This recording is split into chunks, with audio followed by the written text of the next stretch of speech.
ஒரு பாத்திரம் வச்சுருக்கேன். இதில் வந்து பார்த்திங்கன்னா நான் நல்லெண்ணெய் சேர்த்துக்கிறேன். எண்ணெய் காஞ்சதுக்கிட்ட வந்து பார்த்திங்கன்னா 1.5 ஸ்பூன் கிட்ட வந்து நான் கடலைப்பருப்பு, அப்புறம் 1 ஸ்பூன் கிட்ட வந்து கடுகு, ஒரு 1/4 ஸ்பூன் கிட்ட வந்து பார்த்திங்கன்னா வெந்தயம் சேர்த்துக்கிறேன். இது எல்லாம் பொரியட்டும். இப்போ ஒரு 5 குண்டு வரமிளகாய் சேர்த்துக்கிறேன். கொஞ்சமாக வந்து கருவேப்பிலை சேர்த்துக்கிறேன். இது எல்லாம் பொரிஞ்சதுக்கப்புறம் கொஞ்சம் இடித்த பூண்டு நல்லா வதக்கிக்கலாம். இப்போ வந்து பெருங்காயத்தூள்,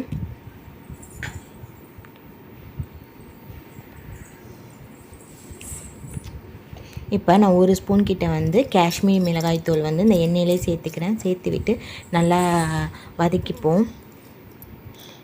இப்போது ஒரு 15 பல் முழு பூண்டு எடுத்து உரித்து சேர்த்துக்கிறேன்.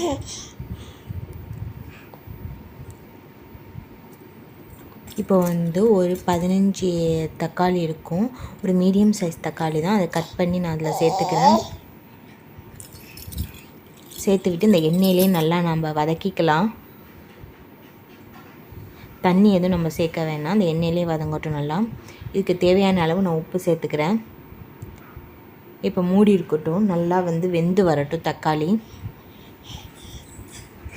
பாருங்கள், நல்லா எண்ணெய் பிரிஞ்சு வந்துடுச்சு. இப்போ வந்து மஞ்சளும் மல்லியும் வந்து அரைச்சேன், அதில் வந்து 1 ஸ்பூன் சேர்த்துருக்கேன். ஆல்ரெடி வந்து காஷ்மீர் மிளகாய்த்தூள் 1 ஸ்பூன் சேர்த்துருக்கேன். இப்போ வந்து 1 ஸ்பூன் சேர்த்துருக்கேன். மொத்தமாக வந்து நான் 2 ஸ்பூன் சேர்த்துருக்கேன் காஷ்மீர் மிளகாய்த்தூள். இப்போ நார்மல் மிளகாய்த்தூள்னால் நீங்கள் வந்து 1 ஸ்பூன் சேர்த்துங்க. நல்லா வதங்கி வரட்டும். பாருங்கள், நல்லா எண்ணெய் பிரிஞ்சு தக்காளி வந்து நல்லா மசிஞ்சு வந்துடுச்சு. இப்போ வந்து நான் வந்து கருவேப்பிலை சேர்த்துக்கிறேன். கொஞ்சமாக வந்து கொத்தமல்லி தழை சேர்த்துக்கிறேன்.